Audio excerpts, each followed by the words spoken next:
যোৱাকালি অসমৰ মাননীয় মুখ্যমন্ত্ৰীয়ে ফেচবুক লাইভ দি ঘোষণা কৰিছে যে জুবিন গাৰ্গৰ যি অস্বাভাৱিক মৃত্যু হৈছে এই অস্বাভাৱিক মৃত্যুত তেওঁ এটা জুডিচিয়েল এনকুৱাৰী ঘোষণা কৰিছে আৰু এই জুডিচিয়েল এনকুৱাৰীটো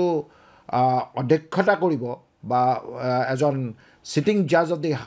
অনাৰেবল গুৱাহাটী হাইকোৰ্ট যাৰ নাম হৈছে জাষ্টিছ সুমিত্ৰ শইকীয়া আৰু ইয়াৰ পৰিপ্ৰেক্ষিতত অহা মানে যোৱা 3 অক্টোবৰ 2025 তাৰিখে অসমৰ ৰাজ্যপালৰ ফালৰ পৰা এখন নটিফিকেশ্যন জাৰি কৰা হৈছে যি নটিফিকেশ্যনখন ডিজিটেলি সাক্ষ্যদান দিছে আমাৰ additional chief secretary to the government of Assam home and political department আপোনালোকে সকলোৱে জানে যে under the commission of enquiry act বুলি এখন এক্ট আছে 1952 য'ত ছেকশ্যন 3 অসম চৰকাৰক এটা পাৱাৰ দিয়া আছে যে তেওঁলোকে এখন কমিশ্যন অফ এনকুৱাৰী গঠন কৰিব পাৰে যিটোৱে জুবিনৰ অস্বাভাৱিক মৃত্যুবৰণৰ কাৰণবিলাক ওলোৱাৰ কাৰণে আৰু প্ৰত্যেকটো কমিশ্যন আজি ধৰক যেনেকৈ APSC কেলেংকাৰী ক্ষেত্ৰতো আপুনি বিপ্লৱ শৰ্মা কমিশ্যন আছিল প্ৰত্যেকটো কমিশ্যনকে কিছুমান টাৰ্মছ অফ ৰেফাৰেঞ্চ দিয়ে যিটো পৰিসীমাৰ ভিতৰত অনুসন্ধানটো হ'ব লাগিব বা এনকুৱাৰীটো হ'ব লাগিব সেইটো ফিক্স কৰি দিয়ে আৰু ঠিক তেনেকৈ জাষ্টিছ সুমিত্ৰ শইকীয়া কমিশ্যনটো যোনে জুবিনৰ অস্বাভাৱিক মৃত্যুটো এনকুৱাৰী কৰিব তাৰো পৰিসীমা বান্ধি দিছে 4টা পৰিসীমা বান্ধি দিছে আৰু কৈছে যে এই ৰিপৰ্টটো অহা 6 মাহৰ ভিতৰত দাখিল কৰিবলৈ এটা অনুৰোধ কৰিছে যিটো 4টা পইণ্ট অফ ৰেফাৰেঞ্চ আছে মই প্ৰথম পইণ্ট অফ ৰেফাৰেঞ্চটো কৈ দিছোঁ যে ফাৰ্ষ্ট পইণ্ট অফ ৰেফাৰেঞ্চত কৈছে যে two এনকুৱায়াৰ into the facts and circumstances leading to the death of Jubin Garg তাৰমানে সকলো যি মানে ঘটনাৰ লগত জড়িত সকলো যিবিলাক মানে তথ্য বা সাৰ্কামষ্টেন্সেছ এই গোটেইবিলাক এই ন্যায়াধীশৰ দ্বাৰা দি এনকুৱাৰী এটা কৰিব 2 নম্বৰ হ'ল যে এই ঘটনাৰ যিটো আগৰ সিকুৱেন্স অফ ইভেন্টছ আৰু ঘটনা হৈ যোৱাৰ পিছৰ যিটো সিকুৱেন্স অফ ইভেন্টছ এইটো as a second point of reference এইটো এই জুডিচিয়েল কমিশ্যনটোক এনকুৱাৰী কৰিবলৈ দিছে 3 নম্বৰটো হ'ল যে এই কমিশ্যনে চাব যে কাৰোবাৰ লেপছেছ আছিল নেকি কাৰোবাৰ ওমিশ্যন আছিল নেকি বা কাৰোবাৰ কমিশ্যন আছিল নেকি বা কাৰোবাৰ নেগলিজেঞ্চ আছিল নেকি সেইটো কোনোবা ব্যক্তিগত ইণ্ডিভিজুৱেলো হ'ব পাৰে কোনো অৰ্গেনাইজেশ্যনো হ'ব পাৰে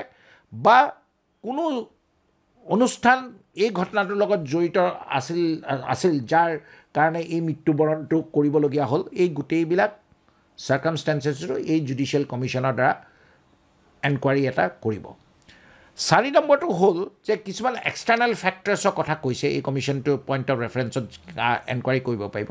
যেনেকৈ ইয়াতে কিবা ফাউল প্লে আছিল নেকি তাৰমানে কিবা গণ্ডগোল আছিল নেকি জুবিন গাৰ্গৰ মৃত্যুৰ ক্ষেত্ৰত কিবা কনস্পিৰেচি এংগেল আছিল নেকি বা কিবা বেআইনী বা আনলফুল এক্ট কিবা হৈছিল নেকি বা এনেকুৱা ধৰণৰ কিছুমান কাম কৰিছিল নেকি যাৰ ফলত এই ঘটনাটো হোৱাৰ কাৰণে এটা কণ্ট্ৰিবিউটিং ফেক্টৰ হৈছে এই গোটেইবিলাক এই জুডিচিয়েল কমিশ্যনটোৱে এনকুৱাৰী কৰি অহা 6 মাহৰ ভিতৰত অসম চৰকাৰক ৰিপৰ্টটো ছাবমিট কৰিবলৈ এটা নিৰ্দেশ জাৰি কৰিছে আৰু আজিৰ পৰা যদি আপুনি ছমাহ কৰে তেতিয়া এপ্ৰিলৰ সেই প্ৰথম সপ্তাহত এই ছমাহটো উকলি যাব যেতিয়া এখন কমিশ্যনৰ ৰোলটো কি হয় কমিশ্যনে ধৰক যেনেকৈ পুলিচ এতিয়া জুবিনৰ মৃত্যুৰ কাৰণে এটা পুলিচ ইনভেষ্টিগেশ্যন বেলেগ চলি আছে ছেপাৰেটলি এটা জুডিচিয়েল এনকুৱাৰীনো অসম চৰকাৰে কিয় মানে গঠন কৰিলে অসমৰ ৰাইজৰ এটা ডিমাণ্ড আছিল যে এটা জুডিচিয়েল এনকুৱাৰী হ'ব লাগে এজন সিটিং হাইকোৰ্ট জাজৰ দ্বাৰা আৰু জুডিচিয়েল এনকুৱাৰীটো কি হয় transparency as a part of the transparency of the government judicial এনকুৱাৰীটো কি হয় ইজ এ ফেক্ট ফাইণ্ডিং মানে এটা এনকুৱাৰী হয় য'ত সকলোবিলাক যেনেকৈ পুলিচে কি মেটেৰিয়েল কালেক্ট কৰিছে সেইবিলাকো তেওঁ মানে যেনেকৈ চিভিল কোৰ্টত সাক্ষীবাদী ল'ব পাৰে এই জুডিচিয়েল কমিশ্যনখনো সাক্ষীবাদীৰ পৰা আৰম্ভ কৰি বিভিন্ন তথ্য এই ঘটনাটোৰ লগত জড়িত তেওঁলোকে মানে চাব পাৰে আৰু যদি পুলিচ অফিচাৰো যদি ইনভেষ্টিগেশ্যন কৰাত যদি কিবা গাফিলতি কৰিছে সেইবিলাকো এই জুডিচিয়েল কমিশ্যনটোৱে চাব পাৰে খালি যেনেকৈ এটা পুলিচ ইনভেষ্টিগেশ্যনত এজন মানুহক জেইল বা ফাঁচি বা দোষী বা নিৰ্দোষী ডিটাৰমাইন কৰে জুডিচিয়েল কমিশ্যনৰ ৰোলটো হ'ল যে অনলি ৰিকমেণ্ডেৰী তেওঁলোকে এডভাইচ কৰিব পাৰে যে এনেকুৱা ঘটনাটো কিয় হ'ল বা ভৱিষ্যতলৈ এনেকুৱা ঘটনা নহ'বৰ কাৰণে অসম চৰকাৰে কি কৰিব লাগিব বা এনেকুৱা নৰ্থ ইষ্টৰ নাম লৈ পেলাই ফেষ্টিভেল পাতিলে তাতে কেনেকুৱা ধৰণৰ গাইডলাইনছবিলাক থাকিব পাৰে বিভিন্ন ইটছ এ 360 ডিগ্ৰী তেওঁ মানে এইটো এটা এনকুৱাৰী কৰি পেলাই এটা ৰিপৰ্ট দিব পাৰিব আৰু চবতকৈ জনসাধাৰণৰ কাৰণে সুবিধা কি কোনো লোকে যদি এই ঘটনাৰ বিষয়ে কিবা তেওঁলোকৰ ইনফৰ্মেশ্যন আছে বা কিবা তেওঁলোকে বিত্তীয় খেলেংকাৰী লৈ পেলাই জুবিনৰ ক্ষেত্ৰত যিটো one of the factor to contributing to his death সকলোবিলাক লোকে আহি ইয়াতে সাক্ষ্য দান দিব পাৰিব এই কমিশ্যন ইটছ অ'পেন মানে এটা অ'পেন জেগাত হয় নটিফাই কৰি দিয়ে আৰু গভৰ্ণমেণ্টৰ এইটো ৱাইড পাব্লিচিটিৰ কাৰণে এইটো সকলো মানে তেওঁলোকৰ যিবিলাক চেনেল আছে চবকে দিছে কমিউনিকেট কৰিছে এজন ACS অফিচাৰ দিছে যোনে এই জুডিচিয়েল কমিশ্যনটো এচিষ্ট কৰিব সেই গতিকে যিমানখিনি চৰকাৰৰ ফালৰ পৰা কৰে যাতে ক'তো যাতে মানে ক'ব নোৱাৰে যে কাইলৈ মানুহে যে এইটো আমি নকৰিলোঁ সেই গতিকে এই জুডিচিয়েল কমিশ্যনটো দিছে জুডিচিয়েল কমিশ্যনৰ ৰিপৰ্টটো যেতিয়া ছমাহৰ পিছত ছাবমিট কৰিব তেতিয়া গভৰ্ণমেণ্টে তাৰ ওপৰত একশ্যন টেকেন ৰিপৰ্ট বুলি ATR এটা বনায় যিটো তেওঁলোকে ফুল্লি এগ্ৰী কৰিব পাৰে পাৰ্টলি এগ্ৰী কৰিব পাৰে বা তেওঁলোকে এগ্ৰী নকৰিব পাৰে কিন্তু তেওঁলোকৰ এটা অপশ্যন থাকে যে তেওঁলোকে এই গোটেই ৰিপৰ্টটো এছেম্বলিত দিব এছেম্বলিত ডিবেট হ'ব ছাজেশ্যন হ'ব বা এইটো পৰ্যালোচনা হ'ব মই ভাবোঁ যে গণতন্ত্ৰত এইবিলাক দৰকাৰ কাৰণ জুবিন গাৰ্গ অসমৰ এনেকুৱা এটা সম্পদ আছিল যাক আমি হেৰুৱাই আজি বিভিন্ন মানুহে বিভিন্ন ধৰণৰ প্ৰশ্ন কৰি আছে সেই গতিকে সন্দেহটোকনো কিয় এই ঘটনাটো হ'ল অসমৰ মানুহৰ জনাৰ এটা এইটো দৰকাৰ বা ভুক্তভোগী পৰিয়ালেও এইটো কথা জানাৰ দৰকাৰ সেই গতিকে মই ভাবোঁ যে judicial enquiry is a decision on the right track আৰু অসম চৰকাৰে যিটো কৰিছে এইটো মই আদৰণি জনাইছোঁ আৰু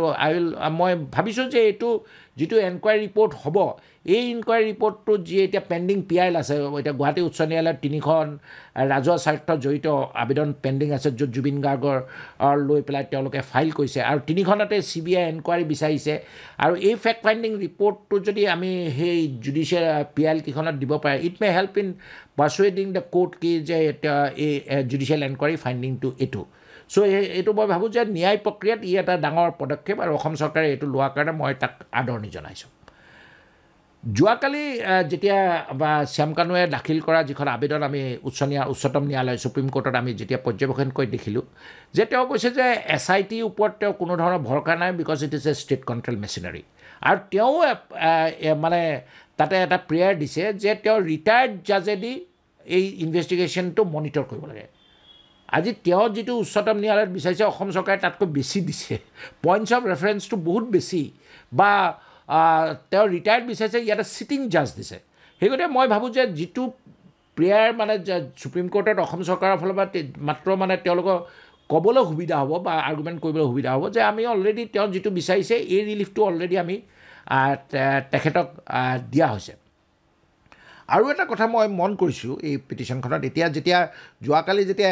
মানে 145 পেজ 141 পেজৰ যেতিয়া পিটিশ্যন এখন চাই আপুনি প্ৰত্যেকটো পইণ্ট তন্নকৈ চোৱা সময় নাছিল যোৱাকালি এতিয়া যেতিয়া আমি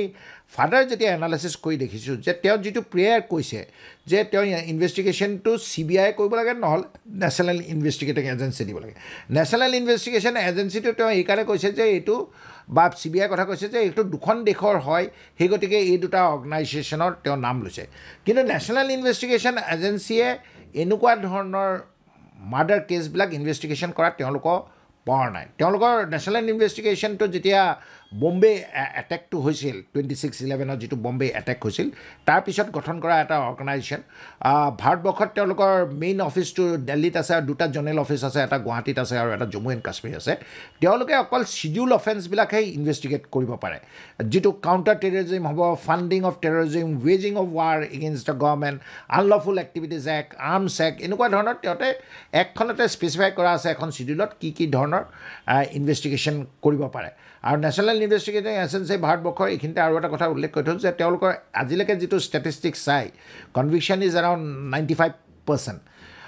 CBI is again another organization. CBI is better equipped to deal with forensic evidence, digital evidence. এইবিলাক ক্ষেত্ৰত CBI expertise to অসম পুলিচতকৈ বেছি বা তেওঁলোকৰ অলৰেডি কিছুমান যিবিলাক ইণ্টাৰনেশ্যনেল বাউণ্ডাৰীজত যিবিলাক ইনভেষ্টিগেশ্যন কৰিছে তেওঁলোকৰ অফিচাৰবিলাক বেছি এক্সপিৰিয়েঞ্চ আৰু যিদৰে অসমৰ মুখ্যমন্ত্ৰীয়ে কৈছিল যে দৰকাৰ পৰিলে তেওঁ CBI এনকুৱাৰীটো দি দিব যদি CBI এনকুৱাৰী দি দিয়ে তেতিয়াহ'লে যিবিলাক এই পিটিশ্যন ফাইল কৰিছে হাইকোৰ্ট বা সুপ্ৰিম কোৰ্টত ফাইল কৰিছে যিটো CBI এনকুৱাৰী লৈছে সেইটো তাতে আৰু কোনো ধৰণৰ ফাৰ্ডাৰ এডজুডিকেশ্যন নহ'ব এতিয়া আমি যিখন 3খন ৰাজহুৱা স্বাৰ্থ জড়িত আবেদন আছে সেইটো নৱেম্বৰ মাহত গুৱাহাটী উচ্চ ন্যায়ালয়ত লিষ্টিং হ'ব যিটো ক্ৰিমিনেল কেছ ফাৰ্ষ্ট FIR যিখন CIDPS কেছ নম্বৰ 25/2018 যিদিনাৰ পৰা ৰেজিষ্টাৰ কৰিছে 90 দিনৰ ভিতৰত তেওঁলোকে কি ধৰণৰ চাৰ্জশ্বিট ছাবমিট কৰে কোন ধাৰা আণ্ডাৰত চাৰ্জশ্বিট ছাবমিট কৰে সেইটো লক্ষণীয় হ'ব আৰু তৃতীয় কথাটো হ'ল যে এই জুডিচিয়েল কমিশ্যনৰ যিটো ৰিপৰ্টটো 6 মাহৰ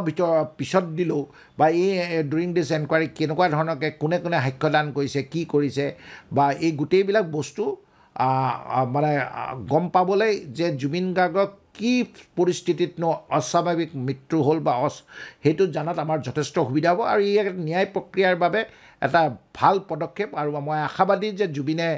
ন্যায় পাব জুবিনৰ পৰিয়ালবৰ্গই ন্যায় পাব আৰু জুবিনৰ যিসকল অনুৰাগী বা ফেন্স বা অসমৰ ৰাইজে যি ধৰণে জাষ্টিছ ফৰ জুবিন আশা কৰিছে সেইমতে তেওঁলোকক অসম চৰকাৰে দিব বুলি বা পুলিচৰ যিসকলে তত্ত্বাৱধান কৰিছে ইনভেষ্টিগেশ্যনটো মই ভাবোঁ যে তেওঁলোকে এইটো জাষ্টিছটো দিব পাৰিব আপুনি বিচৰা বাতৰি পাব কেৱল নিউজ 18 এপত নিউজ 18 এপ ডাউনলোড কৰিবলৈ স্কেন কৰক এই QR কোড গুগল প্লে ষ্টৰতো পাব এই নিউজ 18 এপ